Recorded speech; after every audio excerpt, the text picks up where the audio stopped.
कहानी की शुरुआत होती है एक अनाउंसमेंट से, जहां एक अनजान आवाज रूल समझा रही थी। उसने चेतावनी दी कि इस जानलेवा खेल में सिर्फ एक ही इंसान बचने वाला है। स्कूल, घरों और एक जेल को सेफ जोन बनाया गया था, लेकिन वहां तक पहुंचने के लिए खिलाड़ियों को बताए गए रास्ते पर ही चलना होगा। अगर जरा भी इधर उधर गए तो बिना किसी वार्निंग के सीधा मौत हो जाएगी, और अगर कोई भी पूरा चक्कर काट के तुमसे दोबारा आगे निकल गया तो फिर तुम्हारी मौत पक्की है। बहुत सारे लोग इस वक्त एक अनजान जगह पर खड़े हुए थे। उनमें से किसी को नहीं पता कि वो यहाँ पर कैसे आए। सबके चेहरों पर घबराहट साफ दिखाई दे रही थी। तभी वो रहस्यमयी आवाज फिर से गूंजी और उसने चेतावनी दी कि अगर किसी ने भी घास को हल्का सा भी छुआ तो वो उसी पल मारा जाएगा। लोग अभी हालात समझ ही रहे थे कि अचानक उन्हें भागने का ऑर्डर दे दिया गया। इन सब के बीच वेरोनिका नाम की एक लड़की भी है। फ्लैशबैक में दिखाया गया कि वेरोनिका हॉस्पिटल में अपनी छोटी बहन का ध्यान रख रही थी। उसकी बहन को इस छोटी सी उम्र में कैंसर था।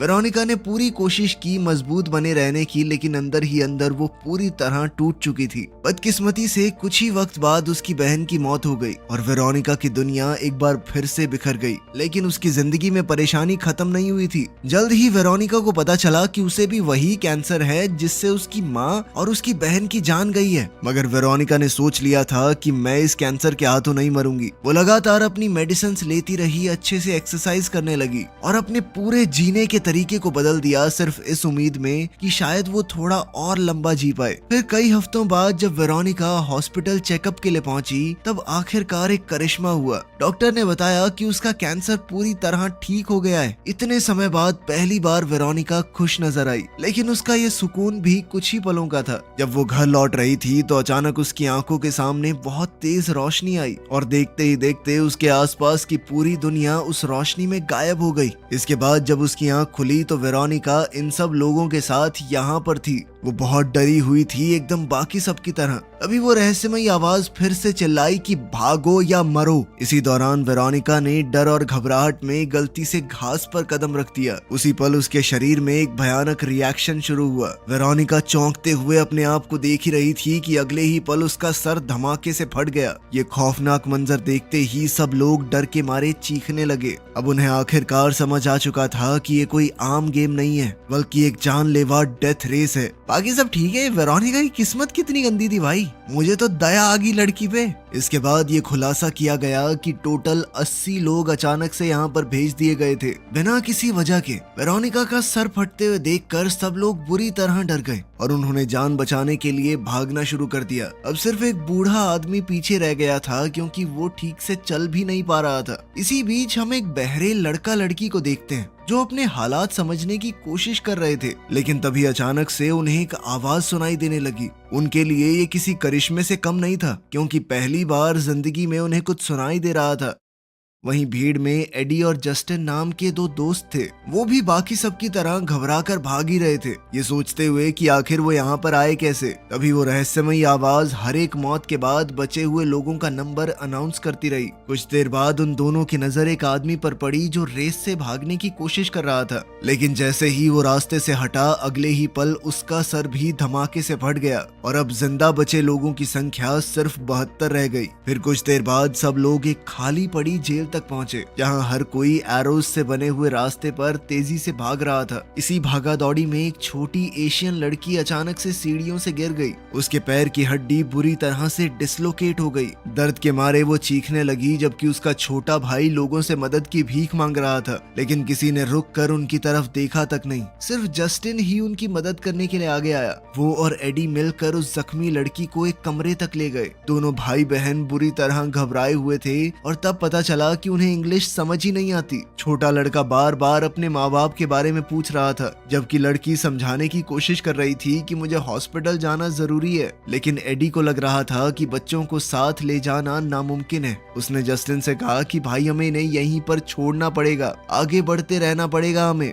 मगर जस्टिन को ये ठीक नहीं लग रहा था। फिर भी उसने बच्चों को वहीं रुकने को कहा, ये वादा करते हुए कि मैं मदद लेकर आऊंगा। फिर दोनों कुछ दूर तक भागते रहे और तब ये खुलासा हुआ कि वो असल में उन बच्चों को वहीं छोड़कर भाग रहे हैं। लेकिन ये करते हुए जस्टिन का दिल दुख रहा था। वो जानता था कि उन बच्चों को ऐसे छोड़ना गलत है। वो उनकी मदद करना चाहता था, लेकिन एडी ने उसे याद दिलाया कि अगर किसी ने पूरा चक्कर काट के हमें पार कर लिया ना, तो बच्चों के साथ साथ हम भी मारे जाएंगे। आखिरकार जस्टिन भी मजबूरी में एडी की बात मानकर आगे बढ़ गया। इसके कुछ देर बाद दोनों की मुलाकात एक पादरी से हुई, जिसे पूरी तरह यकीन था कि उनसे बात करने वाली आवाज खुद भगवान की है। उसका मानना था कि वो सभी लोग स्वर्ग और नर्क के बीच के रास्ते पर फंस चुके हैं और अगर वो सही रास्ते पर चले तो आखिरकार स्वर्ग तक पहुंच जाएंगे और जो भी भटका वो सीधा नर्क में जाएगा। लेकिन एडी और जस्टिन को उसकी बातें बिल्कुल बकवास लगी। वो लोग भागते हुए आगे बढ़ते रहे और जल्द ही एक चर्च तक पहुंच गए। वहां प्रीस्ट की नजर जीसस के क्रॉस पर पड़ी और वो उसकी तरफ बढ़ने लगा, लेकिन इसी चक्कर में उसने बिना ध्यान दिए रास्ता छोड़ दिया। अगले ही पल उसका सर भी धमाके से फट गया। ये खौफनाक मंजर देखकर वहां मौजूद सब लोग शौक से जम गए। कुछ वक्त बाद एडी और जस्टिन दोबारा रेस के स्टार्टिंग पॉइंट तक पहुंच गए। वहां उन्होंने उस बूढ़े आदमी को देखा जो अब भी जमीन पर बेबस पड़ा था। वो अब तक एक कदम भी नहीं चल पाया था। अब हालात और भी खतरनाक हो चुके थे, क्योंकि अगर कोई भी बूढ़े आदमी से आगे निकल गया तो वो तुरंत मारा जाएगा, क्योंकि ये उन लोगों का दूसरा लैप होगा। इसी दौरान वो बहरे लड़का लड़की भी वहां पर पहुंच गए और उन्होंने बूढ़े आदमी की मदद करने का ऑफर दिया। साथ ही ये भी साफ हो गया कि कोई तो अनजान ताकत है जो उनके ऊपर नजर रखे हुए थी।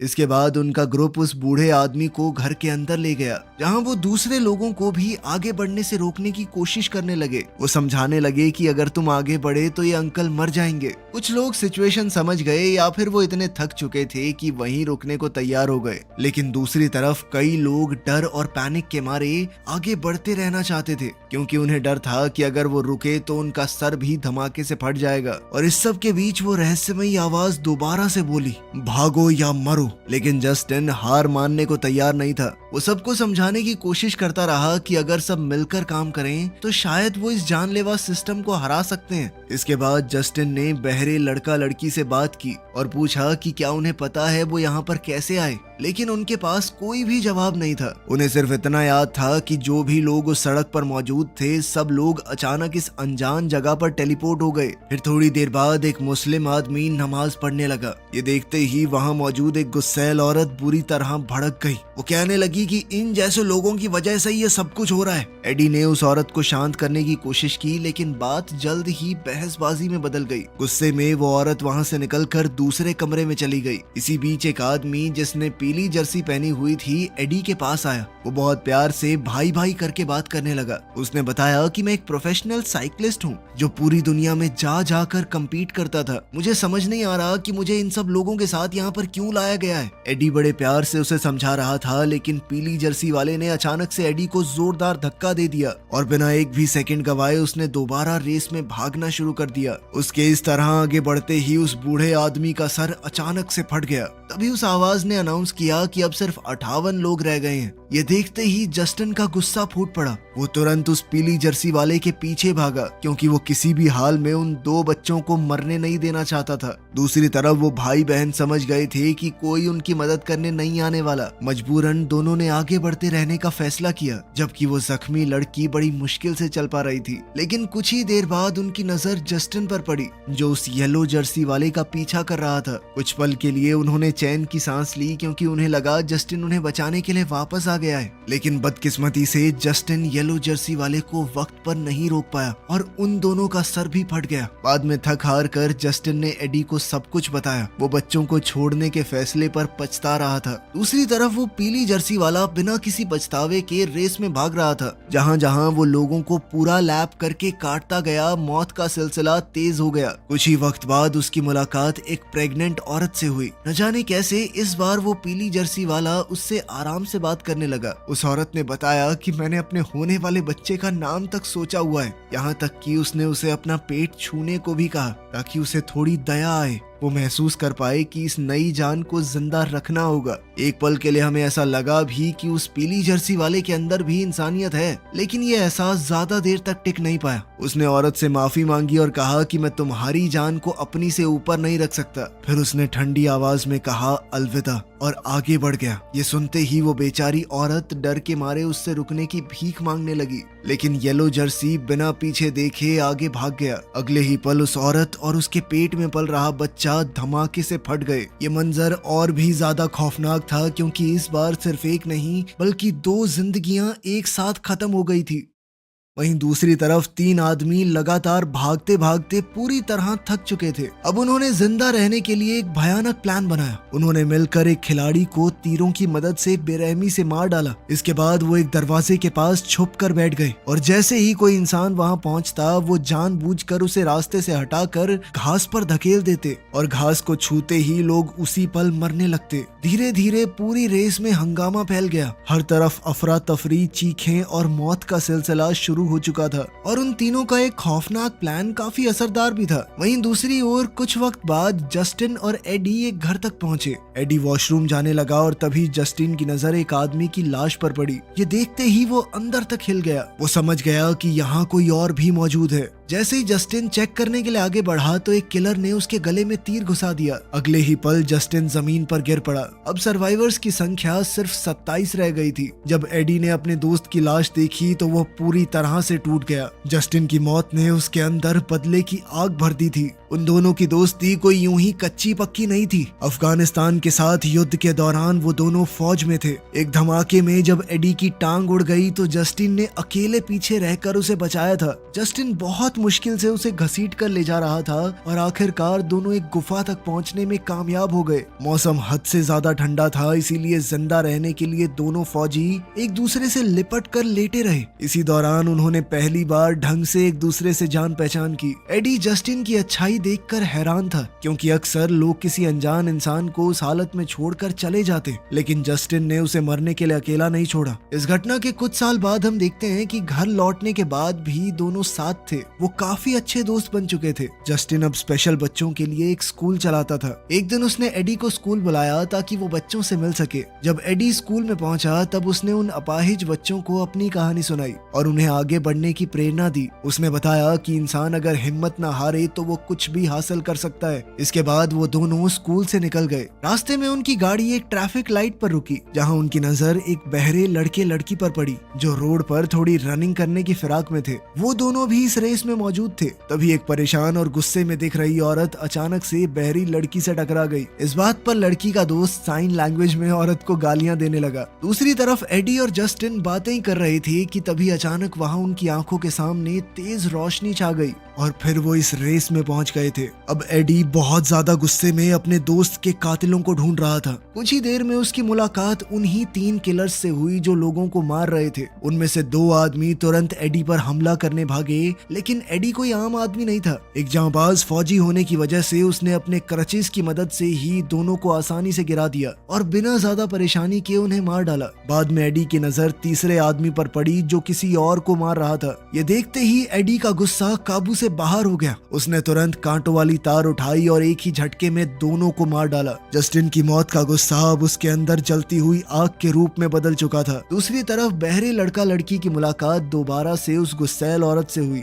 तभी उन्होंने दूर से येलो जर्सी को अपनी तरफ आते देखा। उन्हें डर था कि वो पीली जर्सी वाला आदमी शायद एक लैप पूरा करके आया है, इसीलिए तीनों ने मिलकर हथियार उठा लिए ताकि वो उनसे आगे ना निकल पाए। लेकिन इसी दौरान बहरी लड़की बिना सोचे समझे आगे बढ़ गई और देखते ही देखते उस औरत का सर धमाके से फट गया। तब ये पता चला कि वो बहरी लड़की पहले ही एक लैप पार कर चुकी थी। औरत को मरा हुआ देखकर वो बहरी लड़की शॉक में चली गई। वो जोर जोर से रोते हुए चिल्लाने लगी क्योंकि उसे लगा कि उसकी वजह से एक इंसान मारा गया। उसका दोस्त उसे संभालने की कोशिश करता रहा। उन्होंने मिलकर उस पीली जर्सी वाले आदमी को तो घायल कर दिया था, लेकिन वो अब भी घायल हालत में किसी तरह वहां से निकलकर एक कमरे में जाकर छुप गया।